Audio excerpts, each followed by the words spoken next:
Alors, dans ce que j'aime appeler l'intelligence relationnelle et comment donc du coup exploiter cette intelligence relationnelle, il y a une technique qui est intéressante. Donc on a vu tout à l'heure que l'art du questionnement était un point clé pour ouvrir la conversation.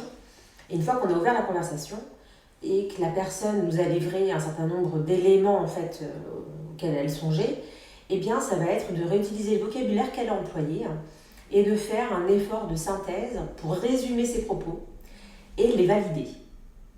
Pourquoi c'est important en fait la reformulation? Eh bien, ça permet de s'assurer la bonne compréhension en fait, des propos, éviter les quiproquos, éviter les malentendus. Pourquoi? Parce que parfois on n'est pas complètement concentré ou parfois on peut aussi avoir de l'incompréhension entre nous qui se met en place.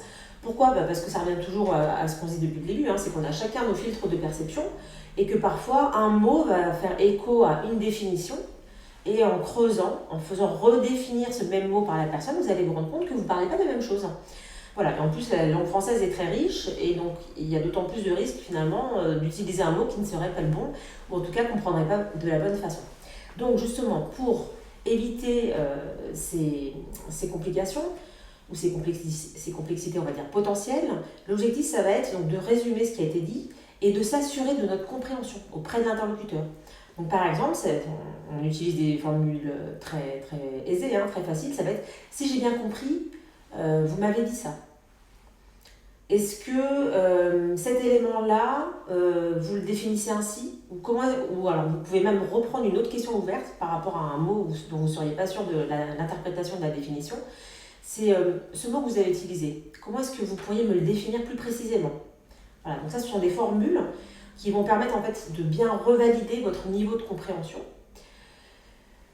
Une autre phrase qu'on peut facilement utiliser, c'est par exemple dire ce que j'entends, c'est que... Voilà. Et là, vous allez refaire donc une synthèse de ce qui a été dit, de façon à revalider. Voilà. Donc c'est vraiment important de s'exercer à le faire, et vous allez vous rendre compte en fait de la puissance de la reformulation, puisque ça évite des malentendus, des incompréhensions. Et force est de constater que dans le cadre de conversations, c'est souvent ce qui arrive entre nous. Donc voilà, donc c'est vraiment intéressant de résumer régulièrement, de s'entraîner de façon à le faire de plus en plus naturellement. Et puis ça permet vraiment d'être après serein, et notamment lorsque vous allez être en management ou bien en vente, lorsque vous allez faire une proposition derrière, et bien ça sera absolument adapté aux besoins et de votre collaborateur, de votre client, et vous partirez bien sur une base commune, voilà, et donc ce qui vous permettra d'être pertinent, ce qui est quand même le but lors d'un échange entre deux personnes. Donc, l'objectif de l'interprétation, de la reformulation, eh bien, donc, ça va être bien de valider, de s'assurer de la compréhension totale des propos qui sont tenus par notre interlocuteur. Ensuite, ça va être de redire avec son vocabulaire ou bien avec d'autres termes, mais de façon plus précise, plus synthétique, plus explicite, ce que l'autre vient de dire, voilà, mais en faisant bien attention de ne pas en changer le sens.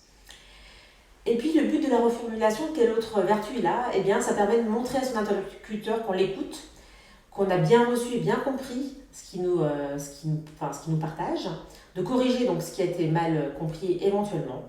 Voilà. Et donc, pour rappel, les petites techniques verbales que vous pouvez utiliser, c'est « ainsi selon vous, si j'ai bien compris, en d'autres termes, par conséquent à votre avis ». Voilà. Donc ça, c'est des formules que je vous laisserai et qui sont intéressantes à réexploiter et qui peuvent déjà vous donner des débuts d'introduction justement pour apprendre à reformuler très aisément. Et donc, dans ce que je viens de vous dire à l'instant, je vous ai dit, l'intérêt, le but de la reformulation, eh bien, c'est de montrer que l'on écoute son interlocuteur. Et justement, nous allons passer donc, dans la séquence suivante à faire un focus sur ce que j'appelle l'écoute active. Voilà. Et ça va vraiment rendre votre communication encore plus puissante avec vos interlocuteurs, puisque ça va vous rendre très fin dans la façon d'appréhender ce que dit votre interlocuteur et la façon du coup après de communiquer de façon très juste avec lui. Voilà, donc on se retrouve pour la prochaine séquence vidéo. À tout de suite.